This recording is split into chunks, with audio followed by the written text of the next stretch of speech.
Hey everyone, it's Linnea for Penguin Palace, and today we're going to be using the Sending Kisses Your Way stamp set to create a heart wreath card.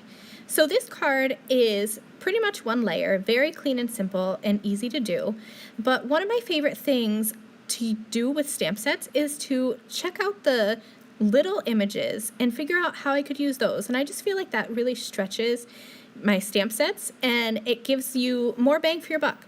So I have this little set of 4 hearts and they're kind of set at an angle, and I'm going to be making a circle out of them. And at first I was just going to stamp them and try to line them up in my but I figured I better use a template because I'm just not good at lining things up on my own. So I grabbed a circle die, one of my nesting circle dies, to be the size that I wanted, and then I just traced around with a pencil. And then I'm just going to lay that little set of hearts in there, and I will stamp them in that little circle template. Now you want to be sure not to stamp on the actual pencil line itself because that will trap the pencil line underneath, which I guess would be okay in this case because it's black ink, but I nestled my little stamps inside of that little pencil line. And I'm just going to continue on moving the hearts around and stamping until that wreath is full. And I'm using a black ink that is safe for all kinds of coloring. So once I got to my last little bit here, I realized that my hearts are just a smidge too big to fit. So rather than masking or starting over, I just cut off that tiniest little heart from the stamp. And it's perfectly okay to cut your stamps as long as you cut the photopolymer in between the parts that actually stamp. So I didn't cut through an actual heart, instead I just cut in between them. So now you can see here that I have that whole little wreath all stamped up, and I have also stamped and clear heat embossed a sentiment in the middle of my little heart wreath. I'm going to use my Dove blender pen just to do some quick and simple coloring.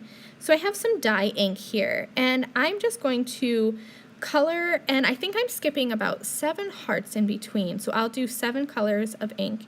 And I'm just coloring along here, dipping my Dove blender pen into the ink, and then I start coloring where I want the ink to be darkest, and I just kind of blend that color up to where I want it to be lightest. Really easy, really simple. And when it's time to move on to a next color, I grab a scratch pad of just computer paper and I move on. Now this red gave me some trouble. It wasn't really picking up off the ink pad, and I honestly couldn't tell you why. So I just scribbled it down onto my ink pad and then tried that way, and it worked.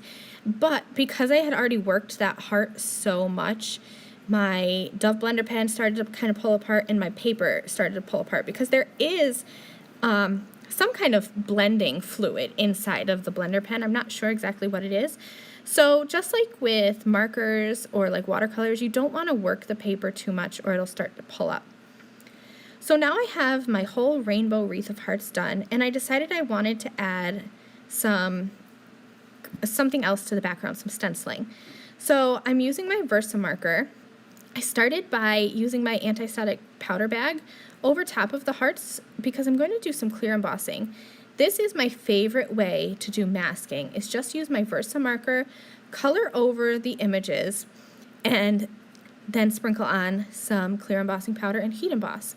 In this Versa marker is the same ink as what would be in a Versamark ink pad. So I'm just coloring in all those little hearts, and then I will clear heat emboss them. And the clear heat embossing serves as a mask. So I'm going to just tape my stencil to the back of my card here. You could definitely use some pixie spray, but if I'm being honest, I couldn't find mine. So I instead just decided to use some purple tape and tape my stencil onto my card. And so when I do that, I always tape the back of my cardstock onto the stencil. That way I don't have any tape interfering with my card design. And I'm going to use a gray ink and lightly sponge on some ink to my background here. So I'm using hickory smoke ink and an ink blending brush, and I'm just going to go ahead and stencil on some ink. And at first I was, I always have a heavy hand, so I was super careful to go so light because I wanted this to be a light gray application of ink in the background. and I peeled my stencil back and it looked like I hadn't even added any ink to my background. So I ended up going on with a heavier hand, and I got the perfect color of gray in the background. I love the way gray looks with rainbow of color. So I decided to keep playing off that gray, and I added a mat of gray cardstock to my card base, and then I will just add that with glue, and I will add the rainbow hearts piece right on top. And that is going to complete my card. I really hope that you guys enjoyed this project, and I hope you'll look at your Penguin Palace stamp sets a little bit differently and find ways to use those little images. Thank you for joining me today. I'll see you next time. Bye!